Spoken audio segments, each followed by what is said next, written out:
Good evening, and it is 6 o'clock on Tuesday evening, and this is Tech Insights with yours truly, Brian Cochran. And this is a broadcast where we talk about video, audio production, software. We're going to be having interviews and more. And I want to welcome you to the broadcast. Good evening, good evening, good evening, good evening. I am so excited to be back again. It's another day that we are talking about one of my favorite subjects is tech and audio and video, and just did a recent install, and that's what we're going to be talking about today is an install that I did, just finished actually this past weekend, and I'm going to go through what we did and talk about some of the challenges as we went through it. It's one of many installs that we did, but I finished this one first because, as a matter of fact, I took a lot of pictures. Part of the challenge I'm going to work on that is that when I do installs, I forget about filming because it's more important for me to get the job done than to document it. So I'm going to get better at it. So this one, I have some more others that I'll show that were done before this one, but this one I got done fastest because it's still in my camera and on my phone because I took some pictures as I was going along. So hope you enjoy it. Let's get busy. Again, today it's live streaming install, and it's with the church in Pasadena, pastored by the Cure. She's the senior pastor there at the church. Her father just passed, so pray for them. And this is Holy Deliverance Pentecostal Church. They don't have a sign on the outside. And again, as I said earlier, one of the challenges that I had, in doing this kind of stuff, when I get there, I'm on the job doing my thing and not thinking about trying to make sure I document this stuff, and so I'm gonna get better at it. So let's get going. All right.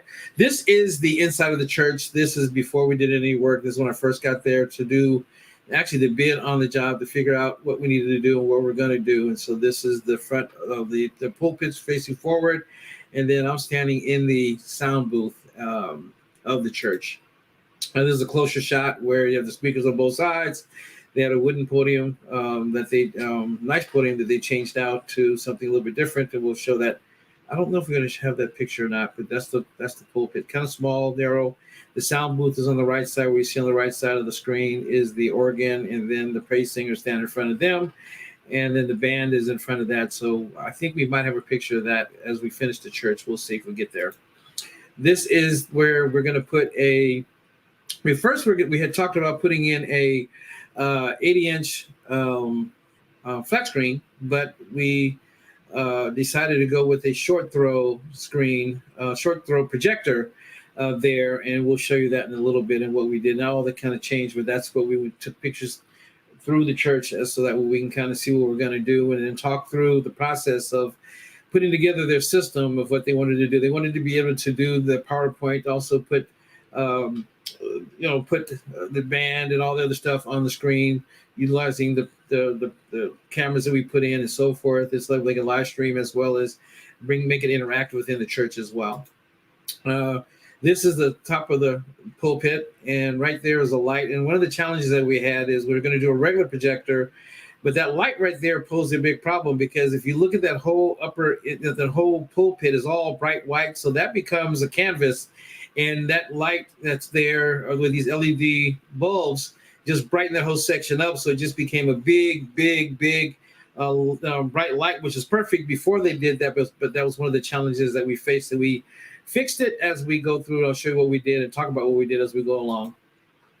This is the rear of the church. This is the center part with the white. And you see a little chair, and that's the sound booth. It's a small church, but it's a nice size. I mean, it's a medium-sized church, I guess you would say. And then that's the back wall. On the back wall, we ended up putting a confidence monitor back there. We could not hang, I'll say this up front, we put Ptz cameras in the church, and one being because they, did have a big volunteer staff, and we've been doing a lot of Ptz camera installs because the day of having a lot of volunteers, especially in small urban churches, are hard. And so, especially with the pandemic, we've been doing Ptz cameras because one camera person or director can handle, 80 or 100 cameras. I'm kidding, but they can handle a bunch of cameras at one time with controller, which I show the controller that we use as well. This is the Ptz camera that we put in. It's our new ultra camera. It's the one that we imported and we brought in, and so we installed these into the church. They're 20x HDMI as well as SDI cameras. They're awesome, good for low light. Great picture. What I'll do is once we get going, we'll also put some pictures up for that as well, so you can see what a shot of the actual video of this once we go back, and then I'll grab some footage, and then we'll show you what the camera looks like. We also installed a ATEM Mini Extreme, not the ISO, but the Extreme. We were going to do the ISO, but part of the challenge they had in the church was they didn't have they had no one to do video production as far as creating the video. So we got the regular Extreme versus the ISO. The ISO comes with where this is an 8-channel switcher.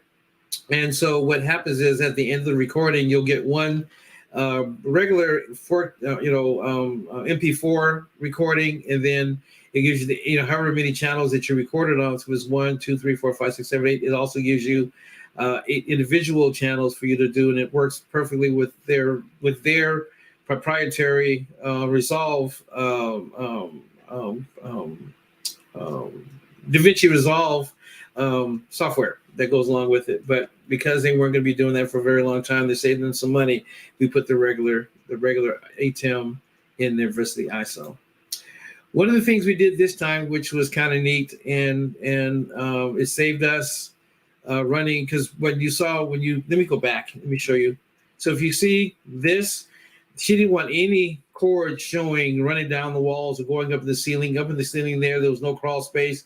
That was an extra another room, and that room was full. We couldn't get to the inside, so we had to be creative. And so what we ended up doing is putting this in, which was a wireless HDMI extender. So we put 2 of them in, one in front of the church where we put the projector. So that's run off of that. And then we put another one. What I did, I show it. Back there I'll show you the finished one. It's going to be kind of blurry because it was actually a video. I took a picture of a video. On the back wall, we ran another one because to go to the way we had to run it, it was really weird, because right there where you see the little wire come up, right to the left of that is outdoors and just ducting and all kind of stuff, so we couldn't get to it. So we end up using this for that, which worked out perfect. The only downside is there is a little latency, so there's a slight delay, but the pastor was fine with it. It worked out perfect. It saved cosmetically. It saved us trying to figure out a whole different way, which they had a deadline trying to get open, so we ended up using this instead, which is perfect. It's by JTech. They have some great products. We use them for other stuff, but this is the first time we actually use it. So I'm going to be using this a lot more, because it's a little more expensive than running regular HDMI to it, but the time that it takes to do it, as well as some of the spots that we've had to do, has been a challenge. This works out perfect for us. In order to pull it all together for the controller to work, I forgot to put myself on mute. Let me do that now. We use a PoE Ethernet switch. And this PoE Ethernet switch, all the cameras plug into that, as well as the internet plugs into that, and the controller, which I'll show you next, all goes into that. And the cameras are operated from this switcher through the Ethernet, which is kind of new technology and kind of awesome. Well, actually, it's old technology, but new to the church, or new to installs, relatively new, because it's something that we just learned about a couple years ago. We started using those in order to use the Ptz cameras. This works perfectly for that if you're using a multiple cameras shot. This is the audio interface that we use, is USB. So it came from the mixer, which I'm not showing you that because we did very little with that. All we did was to do the mix from out of the board into the computer, and from the computer out to the stream. And so this is a nice little interface that's relatively inexpensive. It's under $100. I've put them in most of the installs that I've done. The higher end churches want something more meaty, but this one does the job for under $100. The other one's like Oh man, I can't think of the other one. I did a matter of fact. If you go back to our playlist, I'll show you some of the other one of the other ones that we put in other churches. This one, because they're on a budget, we put this one in, and this is one I use as well, so it works. This is a shot of when the church was open. This was the first Sunday service, and we use. If you look on the right, there's a HP touch panel. They had that already. We use OBS because it's a free software, so we stream to They're only doing Facebook Live, so we stream to that. We brought in a 24-inch monitor, which is right in front of the ATEM Mini Extreme, and then as you see there, the audio interface what plugs into. And so, in order for them, because everything's in one room, one of the challenges they have to wear headphones in order to hear the stream. So that way, they make sure the mix of the stream is right, because what you're hearing in the house is different from the stream that they're playing online. And so if you look, there's a multi-screen on the left. That's what the ATEM software does, that you can see multiple cameras. They're only doing 2 cameras. And so with those 2 cameras, camera 1, camera 2, they can do multiple shots. They can do follow and everything else. If you look in the back and you look at the projector, and if you look at the wall, it was really faint, because when I showed you earlier, one of the challenges that we had was when we put it in and that light was on, it washed out the video. And so when I showed her the short throw for the very beginning, I showed her the video from a church where I got the idea for a short throw projector. It was, the room was, the stage and the platform was dark, so it just popped. So we had to come up with a fix, and I'll talk about the fix in a minute. That's the back wall. Right now you'll see it. It's kind of, this is the Sunday service. We fixed the holes underneath. This is the first service. They tried to hurry up and get done. That's an 80-inch flat screen that we put there. And then that's a picture of the same picture of what we were showing you earlier, just a close-up of her, the pastor, which on the left is kind of blurry. But I just want to show you the flat screen. That's the confidence monitor, and then the front monitor in the front part of the stage. These are the flat screens on the side of the stage that we use, which is the Samsung 50-inch HD, H Pro TVs that are 4K. They're nothing special. They're not smart TVs. You don't need, even though they are smart TVs, was kind of funny, but we bought them because they're very simple, very easy to use, and very cost effective for what we use. And they're 50-inch. We put 2 of those on the side, and then we put a height sense in the back. And that was an 80-inch that we put in the back. We had 3 of these originally, and then the pastor said that the print was going to be too small, so we ended up putting in an 80-inch in the back. See, if you look here, as I mentioned earlier, that light right there caused a problem, and so because of that light, we had to do something different. So what we did was and not to mention, because the pastor did not want us to put any cords running through, because it's real clean, real nice, real pretty. And so what we ended up doing is, we talked about earlier, we put the HDMI expander there, wireless expander there, and then for the projector, and then we came out of that light, and so we brought it down a little bit, and then we put a little, which I didn't put on there, we put a little on and off switch right there, so that way we can turn that light off. So during service, turn the light off, and then the projector, I'll show you another picture where the projector is, but I just want to show you the challenge that we had. And so that's the finished installed with the projector, and it's a short throw projector. That's only about 6 feet away from the wall, that wall, and it throws the almost length of the that area, which is probably 20 feet across, is probably doing 15 feet. So 15 by, I think, almost by 10 feet. So it's a nice big picture that we're able to get on the wall. And then what we were able to do now, if you looked at the top where the light is, that you see a little soffit there. We had extended down so we could put this little switch in there to turn it on and off, and then that way that area is dark enough to get a better picture. And so so that, and then we also had to do something else, which I think I have another picture. This is the projector that we put in there. It's a Epson PowerLight 535 wide. I'm going to put all the descriptions and stuff in. I didn't do it today because, I was kind of decide what I was going to actually teach about. And this was it, because I thought about it, that folks don't know that I do installs and that we sell the equipment, that we sell and stand by the equipment, and I also do training. So this was the projector that we use. Wonderful projector for short throw. It's perfect for that wall, that situation, and most installations, because a lot of times you don't have a lot of space in your church. If you're going to use a projector, use a short throw projector. Now I'm gonna do a video just on short throw projectors, a long throw, and what lumens are and all that kind of stuff. We'll get into that. This one has 3,300 lumens, and it's nice enough for that, and it's wide, so it worked out perfect for what we needed. That's the picture of it before we put the light in. If you look on top, that's, the light is on, so it's washed out a little bit. What I'm going to do is go back. I don't think I got a good enough picture. I'll try to show what I have, but that's the first Sunday service that we did there. That has both of the flat screens for the monitors on the side. They haven't brought the other computer in yet. We're going to put ProPresenter in there so they can put their lower thirds and that kind of stuff on the screen. They did use it. They're on the ATEM. They're able to put slides in there. Just a couple different slides. One, they have the slide of the church, welcome to the church, and so forth, which I don't have any. Maybe I have that. That is what we did. It's been a lot better. It's a lousy picture, so I do apologize, because that's a picture of a video. I just took a snapshot to try to make this, instead of making this a super long video, I made it just a snapshot. So it's a lot darker than it was before. If you look on both sides of the poles, the golden poles, the golden poles on each side. I put some Part 64 part cans in there temporarily. We're going to put some better lights in there, some LED lights in there later on. But just to get by, for this first phase, we put 2 of those in just over the pastor. So the rest of the church, when the lights are on, it's nice and bright. We end up also having to, because the church because the church is so small, they didn't have the musicians mic'd.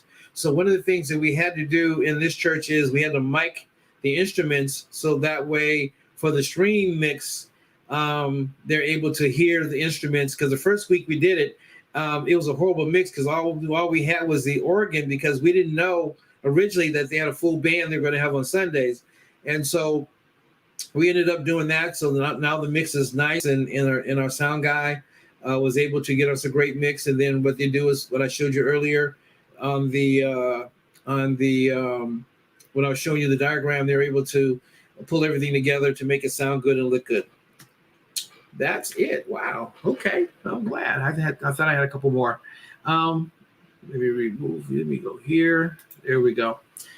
So that's one of the mini installs that we've done. This one was fun, because one of the challenges, let me put that back up. Well, if you look, the ceiling had no crawl spaces on them, so we had to go underneath and when we ran the HDMI cables and the Cat 6 cables to the camera, as well as to the HDMI to the monitors, we had to go underneath the church, which had a small crawl space, really, really bad. Wasn't made for, because this church was made long before we had,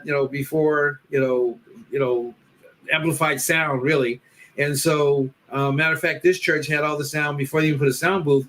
Everything was in the room to where the gentleman's sitting. This is one of the deacons, that's Deacon Hampton. And that room there has the amplifier, and all the sound used to be in there back in the day. And then they rebuilt and added it. And so when the new pastor, when she came in, she had run, built a booth and remodeled. Everything is brand new in there. Lighting's new. Everything is just really, really, really nice. And so that was one of the challenges that we had to overcome, and we had a good time overcoming it. That's it. I just wanted to do a little brief, show you what we've been doing during the COVID. We've been doing a lot of installs, because now churches are having to, go streaming, and because they were closed. And so we've been able to capitalize on that. While one part of our business, which on sound side was really slow, this has been really busy. So if you need some help with that, maybe have some questions. Hey, Winston, how you doing? Oh, thank you, Robert. Brother Robert, thank you so much. I love you both. Thank you for tuning in. This was matter of fact, Winston Lynn helped me with, he does all our integration for the PTZ, because I want to have Lynn go through the process of how to get the PTZ camera to go work through the Ethernet PoE switch, and then works with, that's what I forgot. Hold on a second. Let me find that real quick while I keep talking. I want to show you the controller that we use. So let me try to find it. Hold on one second. But anyway, we were some of the great challenges that we had was that, and what we ended up doing with some of the stuff we had to improvise and crawl underneath, and I'm kind of heavy, and so I had Sal go, and he was the one that actually went underneath. It's like, because I'm too big, I couldn't get through it. It's so funny because their deacon that I showed you earlier, he was the one that told me that I'm not gonna fit underneath there. And then when I saw what it was, I go, nope, I'm not gonna make it. So anyway, hey, yes, I will do that. I will do. Thank you so much. Winston, he's my other brother from another mother. That how I met Lynn was through Winston, and we've been brothers working together on a bunch of great events and stuff. We do sound together. And Winston's in Atlanta doing what we're doing here. He does audio installs. Matter of fact, he's a school teacher teaching in a school and teaching video and audio production there. So let me show you the remote that we're using, the Ptz Remote. This is the Ptz Remote that we're using, and the reason I use this one because if you look at the screen, it's a 5-inch across 4D. It's a 4K. It's actually, I don't think it's really 4K. They say 4K, but I don't think it is. It's a screen, so you can actually set up your shot and see it there. So that way you're able to set up your shot. And again, I went through this briefly before, but we're putting in a lot of these Ptz systems because one person with this switcher can operate up to, I think this one will take up to 96 or 99 cameras. So you can have multiple cameras. Like we have one church, we have 5 cameras in there, and they're using this controller to operate. You do presets. You can call those presets. You can zoom in, you can tilt, and you can pan. And versus having having this set up for having a setup where a camera person would do it. One person can operate that, and so it's the bomb. So thank you so much for tuning in. I wanted to make sure I got that because that's an important piece because I know we'll get asked that. Either that you can use that, or some of the software like vMix can do it, where vMix is one we put into a church where you can actually it's a little harder, but through the software you can point, zoom, and tilt. And on each of the cameras, but again, this is a lot faster, a lot easier. And we tried that with a couple of the churches, and once we showed them this, they've all have been sold on this because it makes it so easy. All the settings set. You can change the iris in there, and then our new cameras that we just came out with our new ultra cameras that just came in. They also, you can do some of like with regular cameras, you're able to do some of the settings on the fly, as far as your darkness and white balance, all that kind of stuff. With our new camera, you can do that through this system as well. You can go through the software on the computer that you're working with. You can actually go into the cameras and change the settings so that way on the fly, if it's too dark. I just did let me stop. I just did a install. Matter of fact, I just did a homegoing service at a funeral, and it was outdoors and it was real bright. And so I was able to limitedly do it, but then when I had the other cameras, I was able to do it right off, in the software to make the camera look the way it's supposed to, nice and bright and crisp colors and everything else, because our new software that works with our Ptz cameras are working. So this is it. I am so glad you tuned in. Let me give you my contact information if you'd like us to do a consultation about what you need for your church or business. This is my contact information. That's my personal email address. That's my cell number, my website, and then all my personal social media stuff that is there. So contact me, free consultation to do your church, to help you to take your audio ministry, your video ministry to the next level. This is Brian Cochran. I hope you enjoyed yourselves today. This is Tech Insights with Brian Cochran. God bless you, and you have a wonderful, wonderful day.